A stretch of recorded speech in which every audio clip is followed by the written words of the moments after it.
फिर इसी में एक टाइप का क्वेश्चन और आता है जिसको अपन डिस्कस कर रहे हैं, ध्यान से देखो। क्वेश्चन है वैसे तो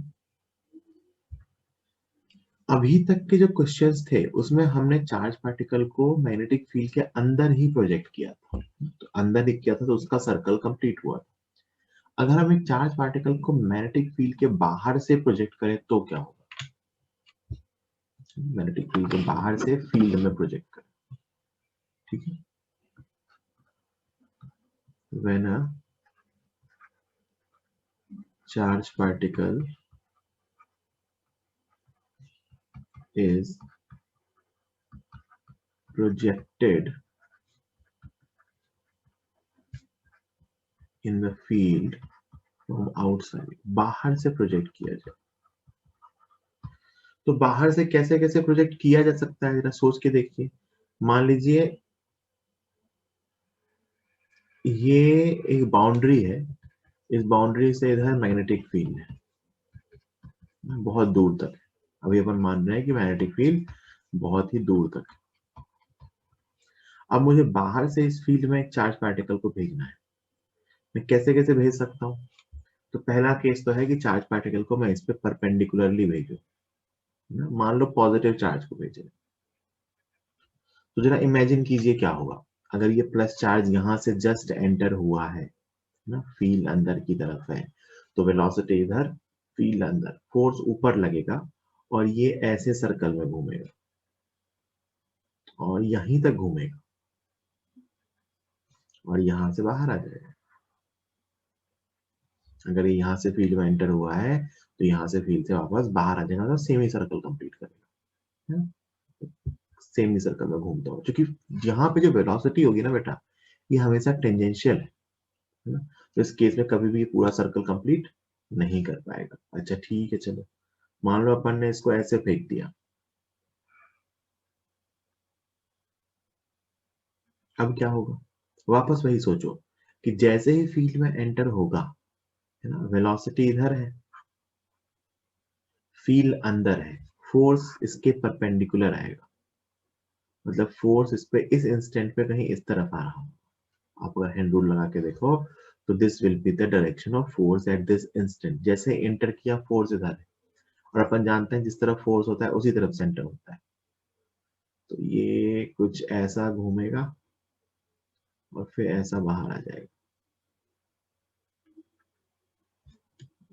है, मतलब इसको अपन कह सकते हैं कि माइनर आर्क पे घूमेगा। और तीसरे केस में मान लीजिए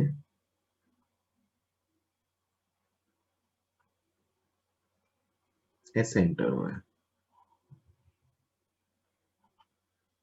तो वापस आप सोचिए कि वेलोसिटी इधर, फील्ड अंदर, तो इस बार फोर्स इधर आया, this is the direction of force, तो इस बार ये कुछ ऐसा घूमेगा, मेजर आर्क बनाएगा और बाहर आ जाएगा। इसमें क्या बना रहा है ये? सेमी सर्कल, क्योंकि 90 डिग्री पे एंटर हो रहा है।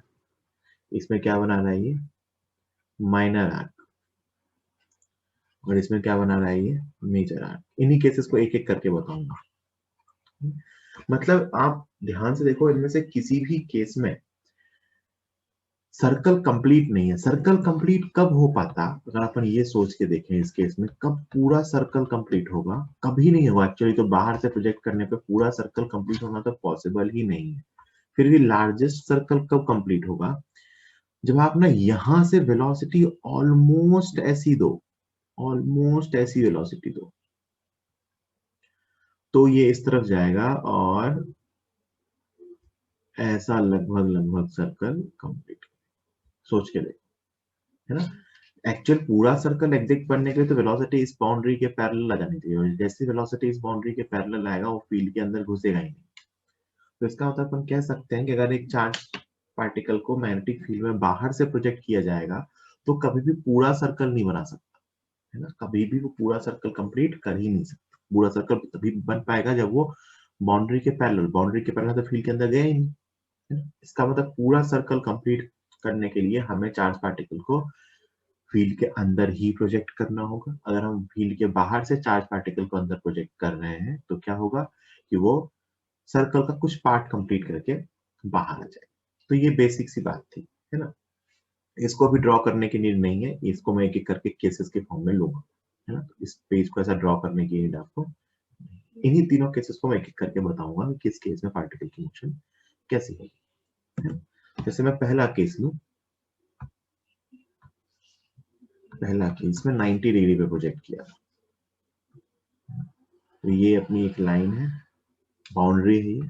इस बाउंड्री के इधर मैग्नेटिक फील्ड है क्रॉस में खूब सारे रीजन तक,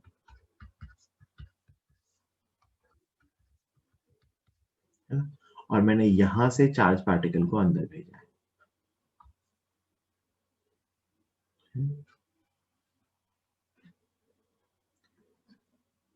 प्लस क्यू है, मास m है, v स्पीड से अंदर गया है। एक चीज और सोचने वाली है, ये पॉजिटिव चार्ज था इसीलिए ऊपर घूम रहा था, अगर ये नेगेटिव चार्ज होते तो ऐसे ही नीचे घूमते। नेगेटिव चार्ज के केस में, इस केस में सेमी सर्कल, इस केस में देखते हैं आप मेजर आर्क आता और इस केस में माइनर आर्क, सर्कल ऐसा बनता है इसमें नीचे, क्योंकि अपन फोर्स निकालते, फोर्स उसको उल्टा आता। तो यहां से घुसा, देखो ध्यान से, फील्ड वेलोसिटी इस तरफ, फील्ड अंदर, फोर्स कहाँ है ऊपर इधर की तरफ, मतलब इसके सर्कल का सेंटर इसी पे आएगा, बाउंड्री पे। ये सेंटर के अबाउट अपना सेमी सर्कल कंप्लीट करेगा और ये बाहर आ जाएगा। मैं आपसे पूछूं कितने रेडियस के सर्कल में घूमेगा, तो एक तो जितनी स्पीड से अंदर जाएगा उतनी स्पीड से बाहर आएगा, क्योंकि मैग्नेटिक फील्ड कोई वर्क नहीं करती। तो सर्कल की रेडियस कितनी होगी सेमी सर्कल की, r is equal to m v upon q B, ये तो फिक्स है, r is equal to m v upon q B. फिर इसमें कुछ कुछ पूछ लेते हैं, जैसे कहते हैं ना, बताओ इसने फील्ड को कितना पेनिट्रेट किया, इसको डी लिख देता हूँ, डेप्थ, ये फील्ड में कितनी अंदर डेप्थ तक गया। तो ये इस केस में डायग्राम से ही दिख रहा है कि डेप्थ रेडियस के इक्वल है, डेप्थ किसके इक्वल है, रेडियस के इक्वल। फिर कई बार पूछ लेंगे बताओ इसने यहां से ये डिस्टेंस क्या थी, मतलब अगर एम एन डिस्टेंस पूछो तो एम एन डिस्टेंस क्या होगी, तो m n distance is equal to 2r, मतलब 2mv अपॉन क्यूबी, है ना। और कई बार आपसे ये पूछ लेंगे कि बताओ ये कितने डिग्री से डेविएट हुआ, डेविएशन 2 थीटा, मतलब 180 डिग्री, 90 इंटू 2 इज 180 डिग्री। और एक क्वेश्चन पूछते हैं time spent in magnetic field, क्या पूछते हैं, time spent in magnetic field.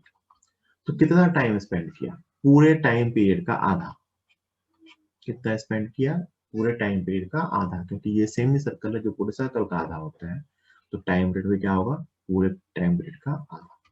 So it is 1/2 into 2πm upon cube B, 2 से 2 कैंसिल होगा, तो टाइम स्पेंड कितना आ गया, πm अपॉन क्यूब। तो ये सिंपल सिंपल सी बातें आपसे पूछी जा सकती है। इस केस में क्या होगा कि वो पार्टिकल अंदर जाएगा, अंदर से घूम के वापस बाहर आएगा। ऐसा ही दूसरा क्वेश्चन,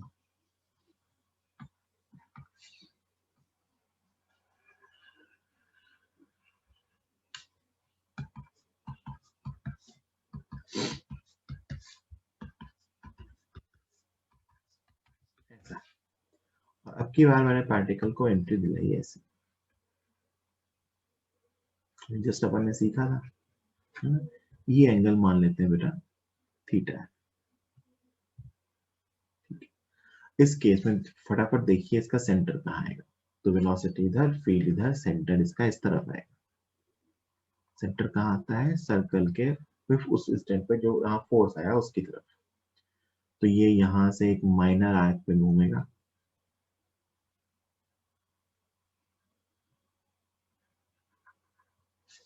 और यहाँ से बाहर आ जाएगा। बाइसिमेट्री आप देखोगे ना, थीटा एंगल पे एंटर हुआ तो यहाँ से इस थीटा पे बाहर है ना। ये सेंटर का एंगल अगर मैं आपसे कहूँ निकालने कि सेंटर पे कितना एंगल बनाएगा, तो आप कैलकुलेट कर सकते हो, ये एंगल 2 थीटा होगा। कैसे होगा 2 थीटा देखना, ये एंगल थीटा, तो ये एंगल 90 माइनस थीटा, तो ये एंगल थीटा, तो ये एंगल भी थीटा और ये एंगल भी थीटा। तो अगर वो थीटा एंगल पे इधर से एंटर हो रहा है तो सेंटर पे एंगल क्या बनाएगा, 2 थीटा, एंगल क्या बनाएगा, 2 थीटा।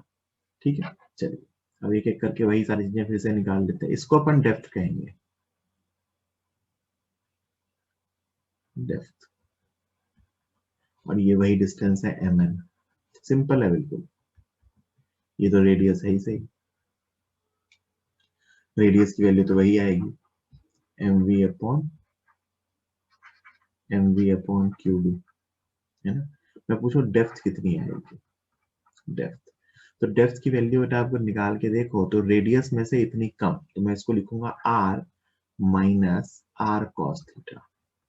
डेप्थ कितनी है, r minus r cos theta, ये यहां से यहां तक की लेंथ r cos थीटा है, पूरी रेडियस r है, तो r minus r cos theta. mn distance कितनी है, तो ये आ गई r sin theta plus r sin theta, that is 2r sin theta. कितनी आ गई है, 2r sin थीटा। मैं आपसे पूछूं टाइम स्पेंड कितना होगा मैग्नेटिक फील्ड में, टाइम स्पेंड,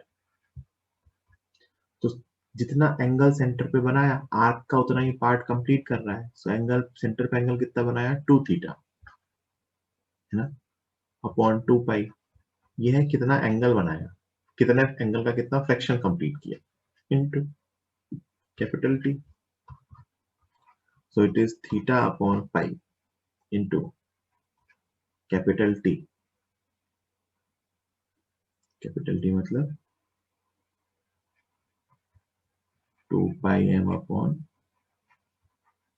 क्यू, है ना। ये क्या लिखा हुआ है कि एंगल का इसने कितना पोर्शन कंप्लीट किया, upon 2 pi M upon Q, ऐसे लिख सकते हो इसको। ठीक है, तो ये बातें आपसे यहाँ पे पूछी जा सकती है कि इसकी मोशन कैसी होगी, तो ये माइनर आर्क बनाएगा। तीसरे क्वेश्चन में क्या होगा, ये सब एक ही जैसे हैं, सोच के सॉल्व कर सकते हैं, बट मैं ऐसे करवा दे रहा हूँ। तीसरे केस में क्या होगा, मेजर आर्क बनाएगा।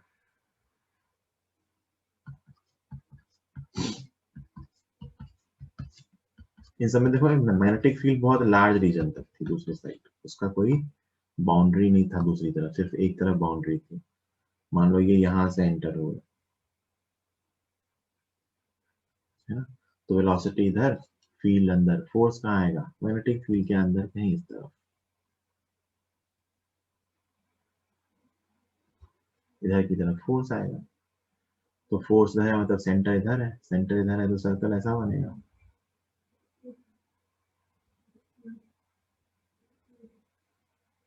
ऐसा घूमता हुआ यहाँ से वहाँ। ठीक है, अब अगर एंगल निकालना चाहो,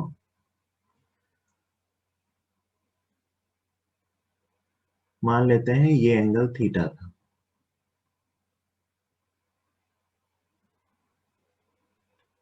ठीक है, ये एंगल कितना था, theta,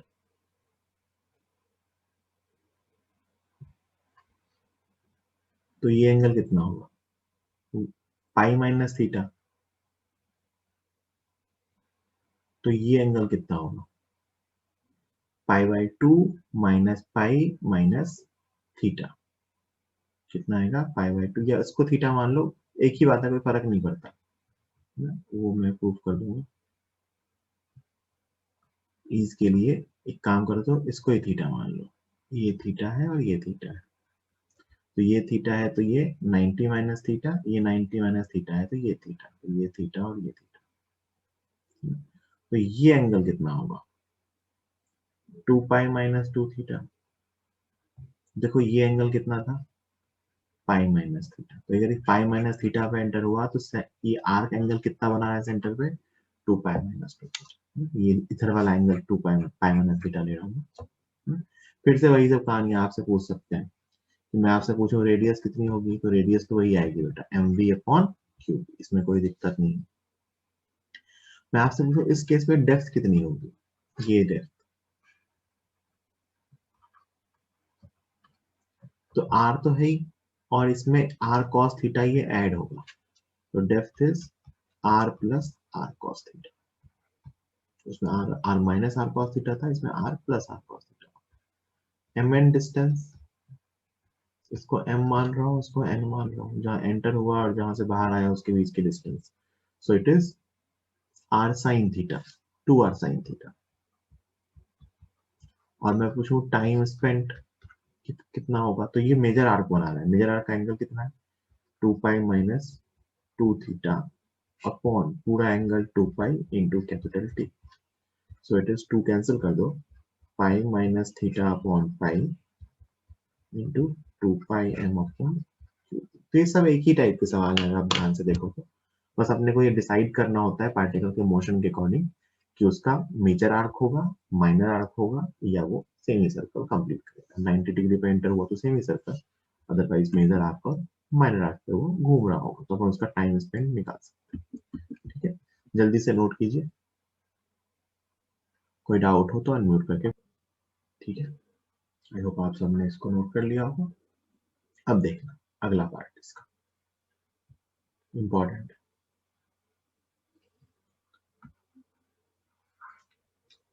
When magnetic field is in a confined region, when magnetic field is in confined region, confined region में ही हो, वहां तो एक तरफ बाउंड्री थी, मान लो मैग्नेटिक फील्ड के दोनों तरफ बाउंड्री,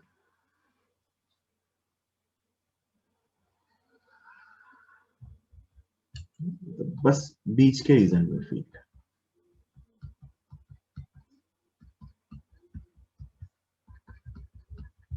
बीच के रीजन में फील्ड है, लेफ्ट और राइट में फील्ड नहीं है। इसको मैं अगर रीजन 1 बोल दूं, रीजन 1, इसको मैं रीजन 2 बोल दूं, और इसको मैं रीजन 3 बोल दूं,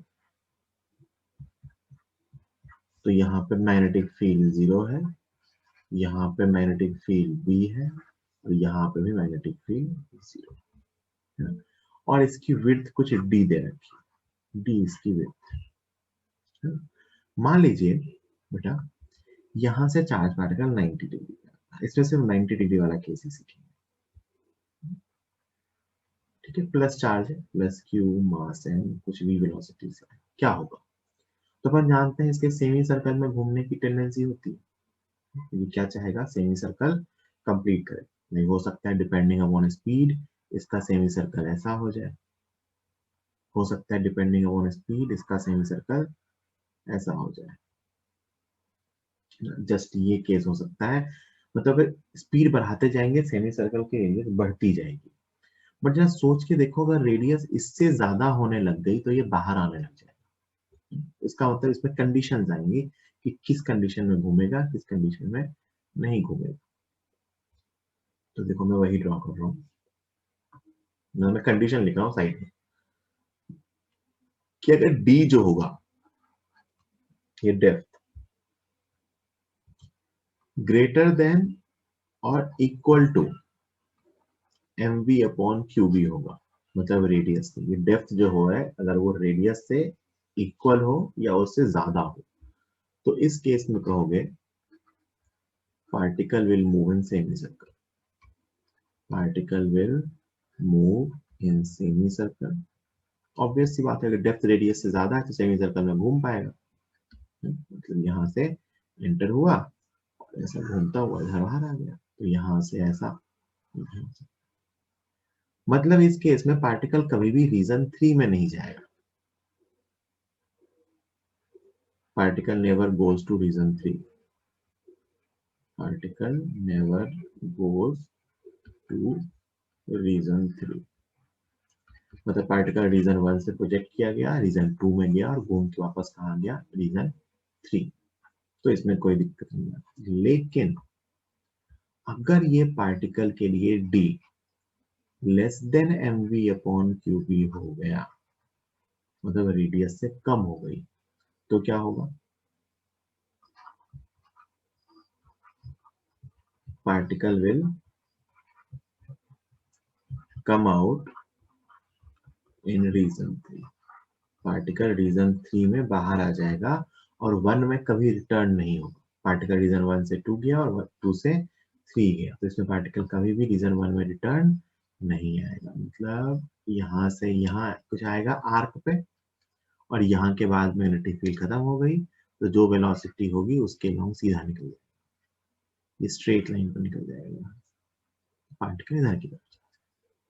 तो कई बार आपसे यही पूछते हैं, बताओ ये कितने एंगल से डिफ्लेक्ट हुआ, ये एंगल पूछ लेते हैं डिफ्लेक्शन, दिस इज थीटा। इस तरफ जा रहा था हॉरिजॉन्टली, हॉरिजॉन्टल से कितने एंगल पे डिफ्लेक्ट हुआ वो आपसे पूछ लेते हैं, थीटा इज डिफ्लेक्शन, कि कितने एंगल से पार्टिकल डिफ्लेक्ट हुआ। तो ध्यान से देखो कैसे कैलकुलेट करेंगे। ये तो पक्की सी बात है कि यहाँ से यहाँ तक तो ये आर्क है, आर्क है तो यहाँ कहीं ना कहीं इसका सेंटर भी होगा, तो इसको मिला देते हैं, ये रेडियस है और ये भी रेडियस, ये अपना आर्क है यहाँ से यहाँ। बहुत ध्यान से अगर आप देखिए तो ये एंगल थीटा है, ये एंगल 90 डिग्री है, ये एंगल 90 डिग्री माइनस थीटा है, तो ये एंगल थीटा है। अगर ये थीटा एंगल पे डिफ्लेक्ट होगा तो वो आर्क अपने सेंटर पे भी एंगल क्या बना रही होगी, थीटा। कैसे डिसाइड किया मैंने, ये थीटा माना है तो ये एंगल तो 90 डिग्री होता है रेडियस का वेलोसिटी के साथ, और ये एंगल 90 माइनस थीटा, तो ये एंगल थीटा। तो हमें यही थीटा कैलकुलेट करना है कि थीटा कितना होगा। सिंपल है कैलकुलेट करना। ये डिस्टेंस इस ट्रायंगल में देखिए, ये डिस्टेंस d है और ये डिस्टेंस r है, तो रेडियस। तो आप क्या लिखोगे, sine theta is equal to d by r, so it is d upon mv upon qb, तो d qb upon mv। So theta जो डिफ्लेक्शन था वो कितना आ गया, sine inverse d qb upon ये डिफ्लेक्शन। कई बार आपसे पूछ लेते हैं बताओ चार्ज पार्टिकल कितने एंगल से डिफ्लेक्ट हो गए, तो ये ऐसे करके अपन ये एंगल निकाल सकते हैं। याद नहीं करना, मेथड समझना है ना, ठीक है। कंसेप्ट है ये कि अगर d से कम होगा तो क्या होगा, तो ऑब्वियस सी बात है वो पूरा सर्कल नहीं घूमेगा, हाथ पे घूमेगा। तो डिफ्लेक्शन पूछा है तो डिफ्लेक्शन मार्क कर देंगे और सिंपल उस ट्रायंगल से उसकी वैल्यू निकाल देंगे। और अगर d ज्यादा हो गया तो पूरा ही घूम जाएगा। जल्दी से नोट कीजिए, 2 मिनट दे रहा हूँ इसमें, कोई डाउट हो तो अनम्यूट करके पूछिए, ठीक है। चलिए आगे चलते हैं। तो ये अपन सीख गए ट्रांसवर्स मैग्नेटिक फील्ड में चार्ज पार्टिकल की मोशन। अगला टॉपिक है अपना हेलिकल मोशन। हेलिकल कब होती है ये, जब थीटा की value less than equal to 90 degree greater than equal to 0, greater than 0, और थीटा की value less than equal to 180, less than equality नहीं, ऐसा, ठीक है। तो इस केस में कैसी मोशन होती है, हेलिकल। देखो होता क्या है, कैसे होती है हेलिकल मोशन। मान लो बेटा मैग्नेटिक फील्ड इस तरफ, this is external magnetic field, और मान लो मैंने पार्टिकल को वेलोसिटी इस तरफ दी, थीटा एंगल, तो क्या होगा। तो हमें तो सीधा नहीं पता बेटा क्या होगा, मोशन कैसी होगी इस बारे में हमें कोई जानकारी नहीं है। तो हमने क्या किया, हमने कहा सर एक काम करते हैं, ये जो वेलोसिटी है ना इसके 2 कंपोनेंट कर लेते हैं, मैग्नेटिक फील्ड के पैरेलल और मैग्नेटिक फील्ड के परपेंडिकुलर। बहुत ध्यान से सुनना, आपको आता है ऐसी मोशन स्टडी करना, आपने प्रोजेक्टाइल मोशन में भी ऐसा ही किया था। तो मैंने कहा कि मैंने वेलोसिटी के 2 कंपोनेंट कर लिए, वेलोसिटी का एक कंपोनेंट मैग्नेटिक फील्ड के पैरेलल है, वेलोसिटी का एक कंपोनेंट मैग्नेटिक फील्ड के परपेंडिकुलर है। This parallel component is v cos theta and this perpendicular component is v sin theta. v parallel मतलब v cos theta component of magnetic field is parallel to the magnetic field and v sin theta component of the magnetic field is perpendicular to the magnetic field. अब जरा सोच के देखिए, अगर मैं इन दोनों को अलग अलग सोचूं कि इनके कारण मोशन कैसी होती है, तो मैग्नेटिक फील्ड का जो कंपोनेंट वेलोसिटी के पैरेलल, या वेलोसिटी का जो कंपोनेंट मैग्नेटिक फील्ड के पैरेलल होता है, इसके कारण स्ट्रेट लाइन मोशन होती है, इसके कारण तो फोर्स 0 आएगा, तो उसके कारण वो फील्ड के पैरेलल, मानो सिर्फ यही होता तो पार्टिकल आगे जाता है। और मैग्नेटिक फील्ड का जो कंपोनेंट, सॉरी वेलोसिटी का जो कंपोनेंट मैग्नेटिक फील्ड के परपेंडिकुलर होता है, उसके कारण यूनिफॉर्म सर्कुलर मोशन होती है, uniform circular motion perpendicular to magnetic ऐसी होती है। तो नेट मोशन कैसी होगी? दोनों का सुपरपोजिशन। नेट मोशन कैसी होगी? दोनों का सुपरपोजिशन। जय भाई वो v cos थीटा की वजह से आगे जाता रहेगा और v sin थीटा की वजह से क्या होगा कि वो घूमता रहेगा। तो इसकी जो मोशन को ऑब्जर्व किया जाएगा तो आप कहोगे यहां से देखो, यहां से तो वेलोसिटी ऊपर, फील्ड इस तरफ है ना, तो फोर्स अंदर आया तो यहां से ये अंदर जाएगा ऐसा, और ये ऐसा helical motion,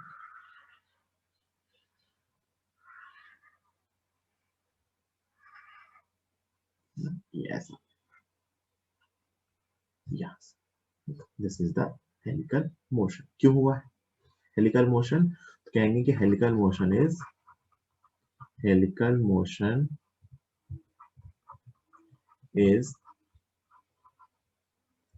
superposition of, position का कॉम्बिनेशन मान लो, of straight line motion and circular motion. किसका किसका सुपरपोजिशन है? स्ट्रेट लाइन मोशन और सर्कुलर मोशन का। मतलब बेटा अगर एक ऑब्जर्वर ना इसको इधर से देख रहा होगा, इधर से, तो पता है इसको कैसा दिखेगा? इसको ऐसा दिखेगा कि पार्टिकल ऐसा घूम रहा है सर्कल में, क्लॉकवाइज दिखेगा इस ऑब्जर्वर को, क्लॉकवाइज घूम रहा है एक रेडियस के सर्कल में, है ना, और उसकी रेडियस कितनी होगी? r is equal to m। v की जगह लिखेंगे बेटा v perpendicular upon q v। तो हेलिक्स की रेडियस होगी mv sin theta upon q. This is radius of helix, this is radius of helix, है ना। तो ये कॉम्बिनेशन। एक टर्म होती है पिच। पिच का होता है ना, देखो ये यहां से गया, अंदर घूमा, वापस घूम के एक बार कहीं यहाँ आएगा, है ना। इस डिस्टेंस को बोलते हैं बेटा पिच, है ना। पिच क्या होती है? तो पिच ऐसा समझो कि एक बार सर्कल कंप्लीट करने के ड्यूरिंग ये एक्सिस के पैरेलल जितना आगे गया, दैट डिस्टेंस इज पिच। आप सबने स्प्रिंग देखी होगी, है ना। तो आप मान लो आप स्प्रिंग की एक सरफेस पे एक लाइन खींच दो, है ना। तो स्प्रिंग के जो दो कंसेक्यूटिव पॉइंट्स पे जहां वो स्प्रिंग को कट करती है उसको पिच बोलते हैं। मतलब एक बार ऐसा घूम रहा है ना, तो घूमने के ड्यूरिंग कितना आगे चल गया, दैट इज पिच। एक पूरे चक्कर में कितना आगे गया, that distance is known as pitch, है ना। ध्यान से देखिए, वो भी कैलकुलेट करेंगे। रेडियस में आई थिंक कोई दिक्कत नहीं है, मैंने सिंपल क्या किया, helical motion is the combination of a uniform circular motion perpendicular to electric field and straight line motion parallel to electric field, दोनों का कॉम्बिनेशन है, तो ये हेलिकल मोशन होती है। इसकी रेडियस ऑफ हेलिक्स क्या आ जाएगा? mv sin theta upon Q. Time period निकाल लेते हैं, चलो सर्कल पे घूमने का टाइम कितना है।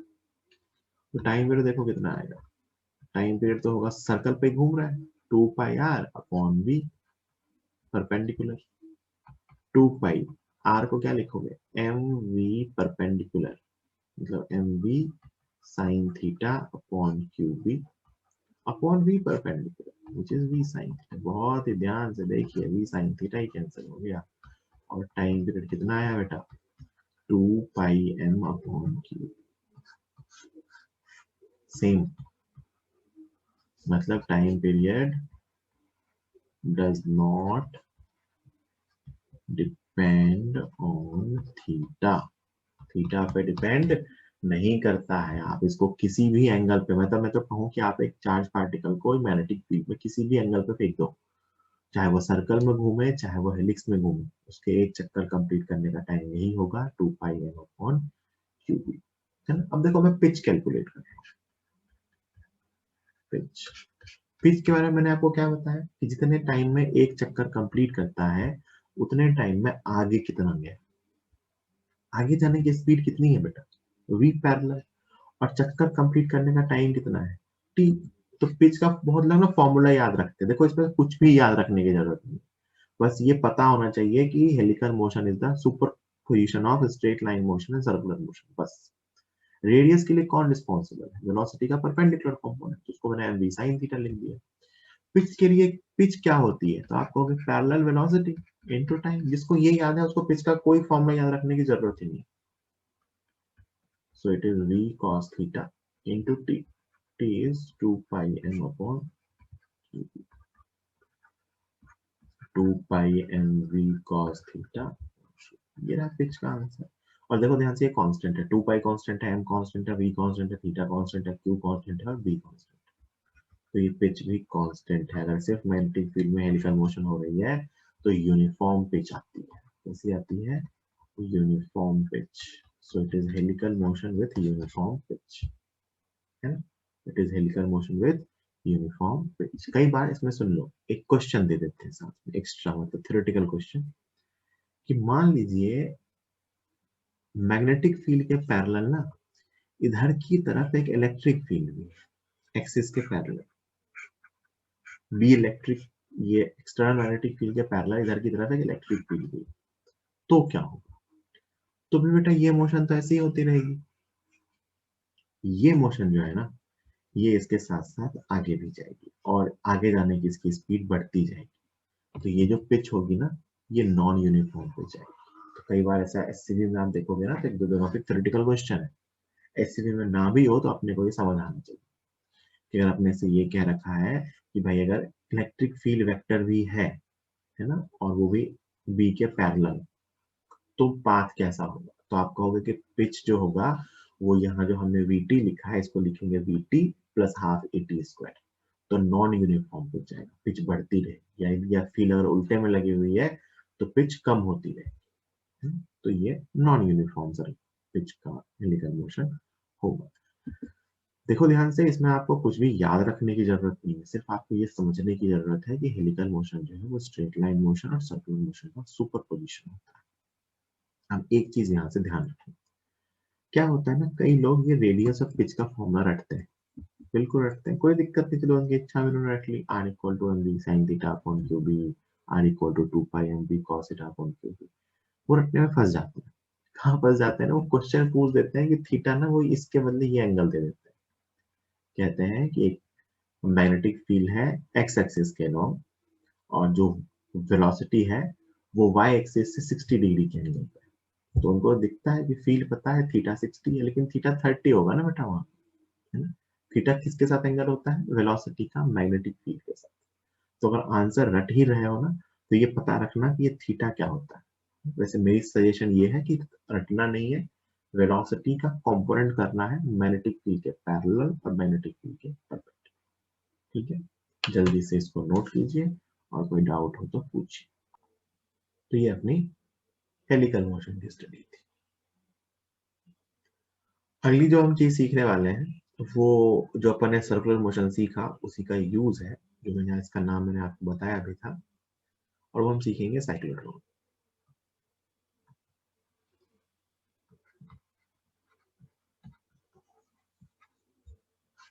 सीखेंगे साइक्लोट्रॉन। साइक्लोट्रॉन होता क्या है?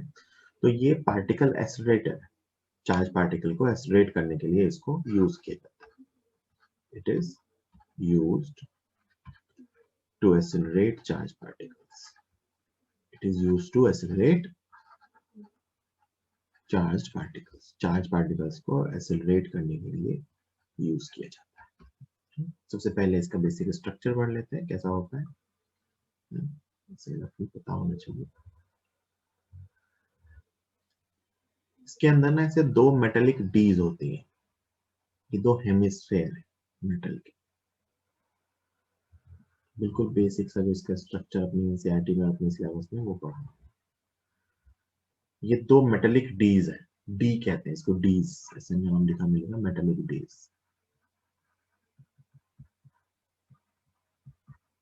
डीज इसके अंदर के रीजन में यूनिफॉर्म मैग्नेटिक फील्ड है, मान लेते हैं क्रॉस में।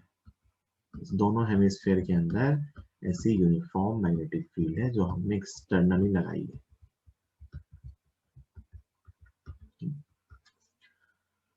इसके सेंटर पे एक चार्ज पार्टिकल को रख दिया, यहां बिल्कुल सेंटर एक चार्ज पार्टिकल रख दिया।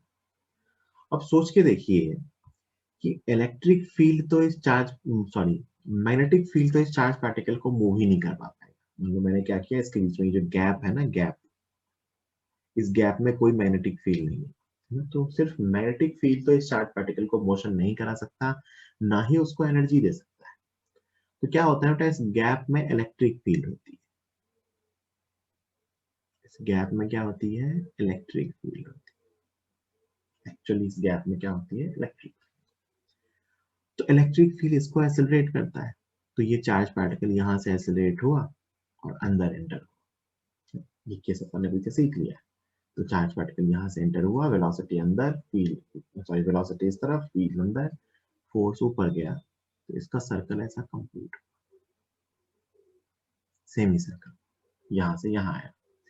अब जरा सोच के देखना, अगर ये इलेक्ट्रिक फील्ड ऐसे ही लग गई, तो अगर ये बेटा v वेलोसिटी से एंटर हुआ था, तो यहाँ से यहाँ तक इसने अगर इसको एक्सेलरेट किया था, तो फिर से रिटार्ड कर देगा और रुक जाएगा चार्ज पार्टिकल। इसलिए क्या करते हैं, इस इलेक्ट्रिक फील्ड का अरेंजमेंट ऐसा होता है कि जितने टाइम में ये चार्ज पार्टिकल यहाँ से यहाँ घूम के आया, उतने टाइम में इलेक्ट्रिक फील्ड की डायरेक्शन भी पलट जाती है। एक्चुअली अल्टरनेटिंग सोर्स लगाते हैं इलेक्ट्रिक फील्ड का। तो उसके लिए अपन क्या करते हैं, जितने टाइम में चार्ज पार्टिकल आधी मोशन पे घूमा, उतने टाइम पे ई वेक्टर की डायरेक्शन भी चेंज हो। तो वापस यहाँ जैसे ही पार्टिकल बाहर आया था, फिर से उसको फील्ड मिली पैरेलल, तो फिर से उसको पैरेलल फील्ड मिली, तो यहाँ से यहाँ तक उसकी स्पीड फिर बढ़ेगी। स्पीड बढ़ने पे रेडियस बढ़ती है, radius equal to mv upon q B. जब जब वो चार्ज पार्टिकल गैप से होके पास हो रहा है, वो इलेक्ट्रिक फील्ड उसकी स्पीड बढ़ा दे रही है। तो स्पीड बढ़ा रही है मतलब उसके सर्कल की रेडियस बढ़ रही है। फिर से यहाँ आया, फिर से क्या मिला, इलेक्ट्रिक फील्ड, फिर से स्पीड बढ़ गई, फिर से इलेक्ट्रिक फील्ड, फिर से स्पीड बढ़ गई, फिर से इलेक्ट्रिक फील्ड, फिर से स्पीड बढ़ गई। ऐसे ही इसमें घूमता जाता है और हमें जिस रेडियस से मन होता है उस रेडियस से हम इसे बाहर निकाल लेते हैं। एक्चुअली इसको एनर्जी दी किसने, इलेक्ट्रिक फील्ड ने। मैग्नेटिक फील्ड ने क्या किया, सिर्फ उसको घुमा के उसकी डायरेक्शन ऑफ मोशन को चेंज करता है। विच force supplied the energy to the charge particle, the electric field in the gap, है ना। तो गैप के अंदर सिर्फ कौन सी फील्ड है, electric field, alternating electric field,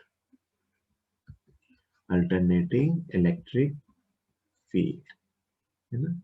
changing direction, changing direction provides energy to charge particle, provides energy to charged particle,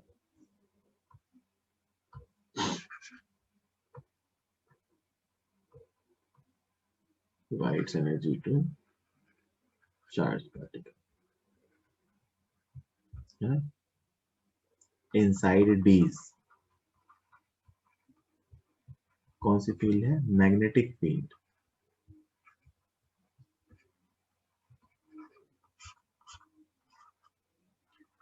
causes circular motion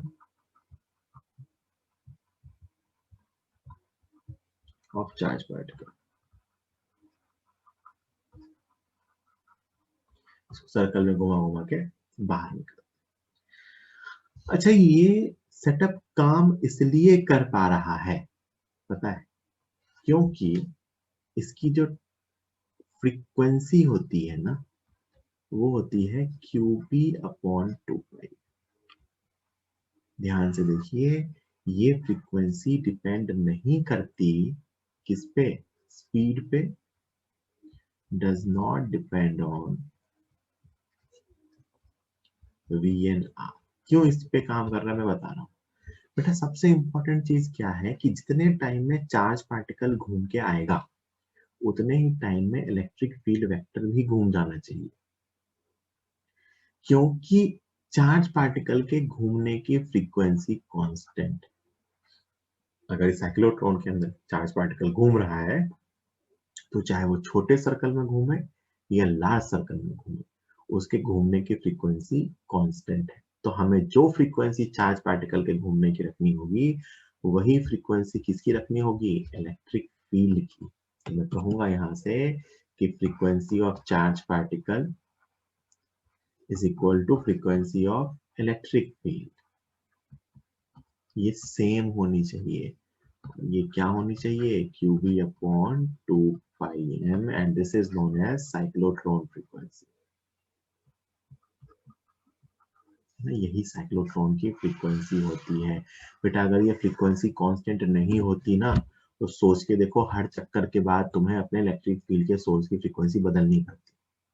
अगर ये फ्रीक्वेंसी रेडियस या वेलोसिटी पे डिपेंड कर रही होती, तो हमें हर चक्कर के बाद अपने AC सोर्स की फ्रीक्वेंसी बदलनी पड़ती, और ये बहुत ही मुश्किल काम हो जाता। पता चला कि सबसे ज्यादा कॉस्ट उस AC सोर्स को बनाने का ही आ जा रहा है ना। अभी ऐसा नहीं है, क्योंकि ये फ्रीक्वेंसी डिपेंड नहीं कर रही है।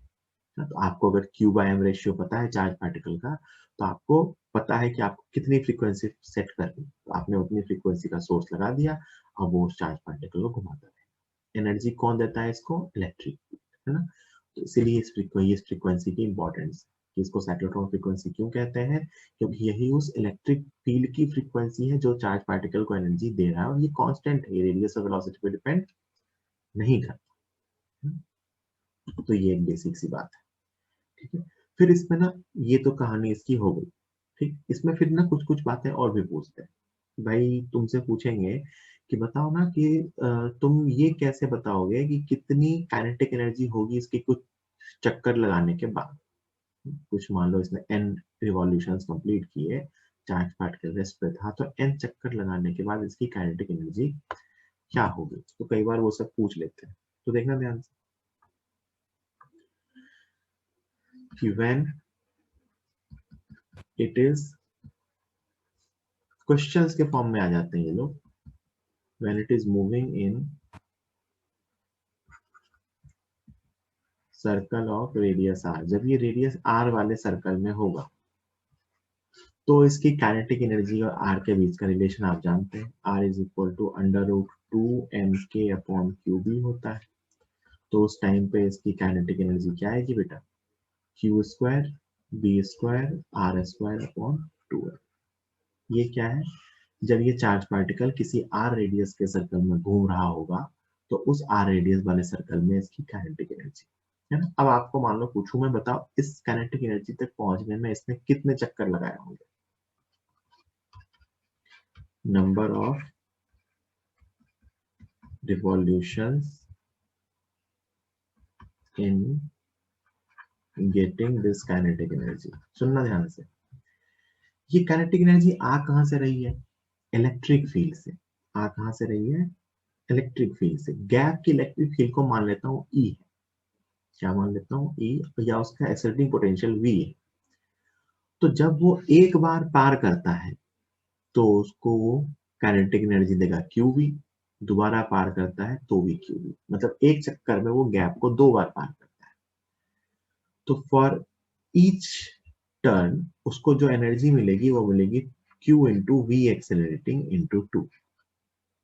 मैंने क्या कहा, एक बार जब गैप से पास होगा तो उसको जो एनर्जी देगा वो फील्ड, गैप वाली फील्ड वो देगा बेटा Q इंटू वी एक्सेलरेटिंग। तो एक चक्कर में गैप से 2 बार पास हुआ, तो 2 बार में उसको क्या एनर्जी देगा, 2 into Q into V accelerating. और मान लो n चक्कर घूमा, तो गैप से n बार पास हुआ। ये टोटल एनर्जी है जो उसको किसने दी, इलेक्ट्रिक फील्ड। ये क्या है, total energy given by electric field in n turns equal to total kinetic energy Q² b² r²/2 है। तो यहाँ से n कितना आ गया, कितने चक्कर लगाए, Q² b² r²/4m³। ऐसे करके अपन बता सकते हैं, याद करने की जरूरत नहीं है ना। ये आप लॉजिकली सोच सकते हो कि r रेडियस के सर्कल में घूम रहा है तो इसकी काइनेटिक एनर्जी क्या होगी। तो काइनेटिक एनर्जी का r के साथ फॉर्मूला पता है, r इक्वल टू √2mk/qb, यहाँ से k निकाल लोगे। फिर मैं आपसे पूछूं बताओ कितने चक्कर लगाया होंगे, तो आपको हर चक्कर में 2 बार एनर्जी दे रहा है, QV के बराबर, तो 2QV, तो n इंटू 2QV बराबर काइनेटिक एनर्जी, है ना। तो हमें ना यहाँ से निकाल लेते हैं कि बताओ मान लो हमें किसी पार्टिकुलर काइनेटिक एनर्जी का ही चार्ज पार्टिकल चाहिए था, तो हम क्या करेंगे, देखो इस फॉर्मूले में मुझे काइनेटिक एनर्जी पता है कि मुझे इतनी काइनेटिक एनर्जी का चार्ज पार्टिकल चाहिए। चार्ज पार्टिकल का क्यू, बी और एम सब पता है हमें, तो हम उसके अकॉर्डिंग रेडियस सेट कर लेंगे, हमें इतनी रेडियस से बाहर निकाल लेना है, तो उतनी रेडियस से बाहर निकाल लेते हैं। So this is the basic construction and working of cyclotron. Cyclotron के बारे में एक इंपॉर्टेंट बात है, ऐसे ही लिख दे रहा हूँ, थ्योरेटिकल बात है। It is mostly used for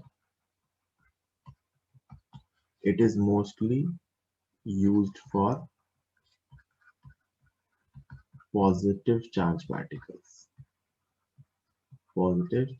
particles या आयंस। पॉजिटिव चार्ज पार्टिकल या आयन के लिए यूज किया जाता है मोस्टली। क्यों बता रहा हूँ, नॉट यूज फॉर इलेक्ट्रॉन्स,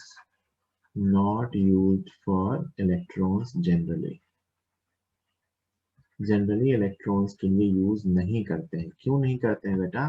क्योंकि आप जो ये देखोगे ना, उसके लिए जो फ्रीक्वेंसी आती है 2πm/qb, इलेक्ट्रॉन का मास बहुत ही कम होता है ना। तो एक तो वेरी हाई फ्रीक्वेंसी होती है, वेरी हाई फ्रीक्वेंसी। और दूसरी चीज, जब ये बहुत तेज स्पीड पे जा रहा होता है ना, तो ड्यू टू हाई स्पीड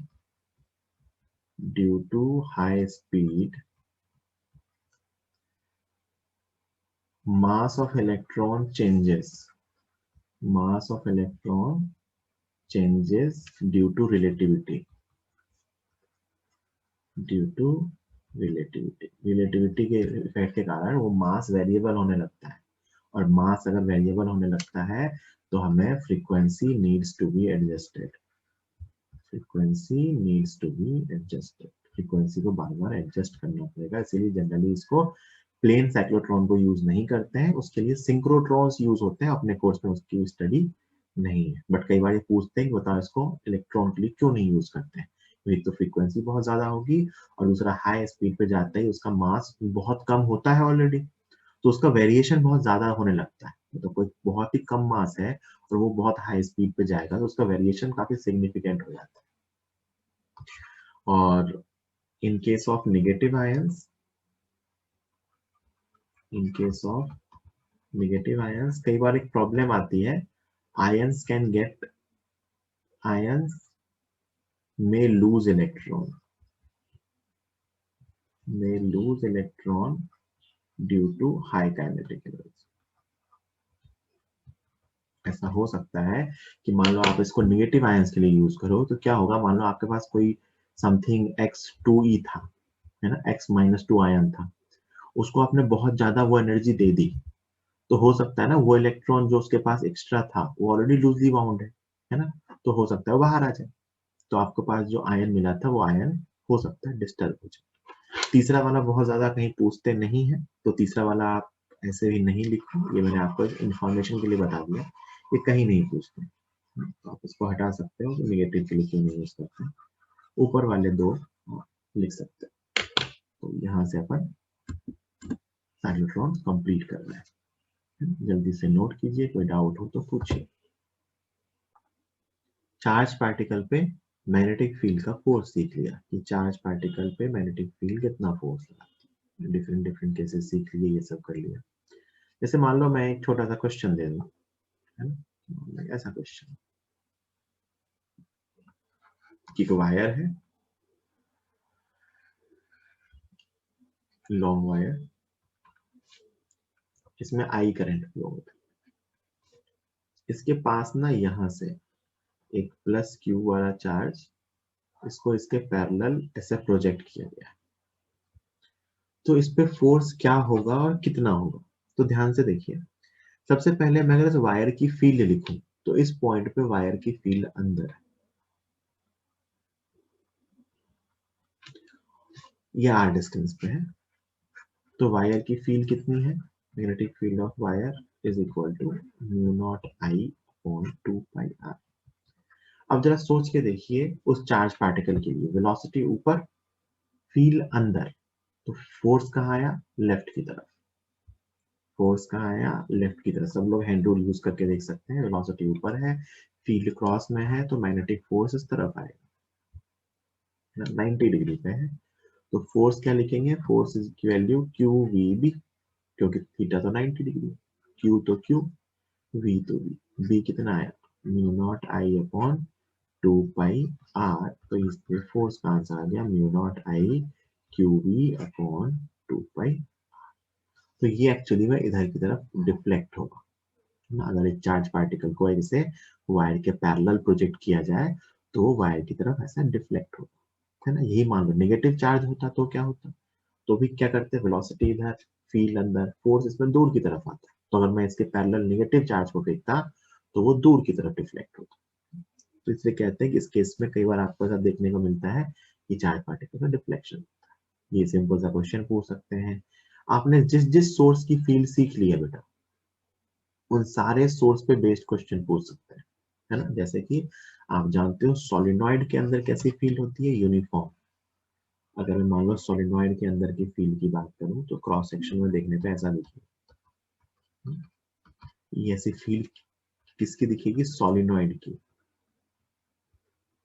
किसकी दिखेगी, सोलिनॉइड की। तो आपसे इसमें सवाल पूछ सकते हैं, जिसमें एक चार्ज पार्टिकल को ऐसा फेंका गया, एक चार्ज पार्टिकल इसमें सर्कल पे घूम रहा है, तो जब चार्ज पार्टिकल इसमें सर्कल में घूम रहा है तो उसके सर्कल की रेडियस बताओ।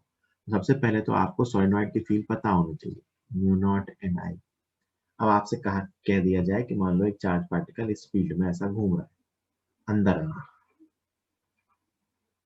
तो बताओ इसकी रेडियस क्या होगी। तो रेडियस का फॉर्मूला क्या होता है, m v upon q B.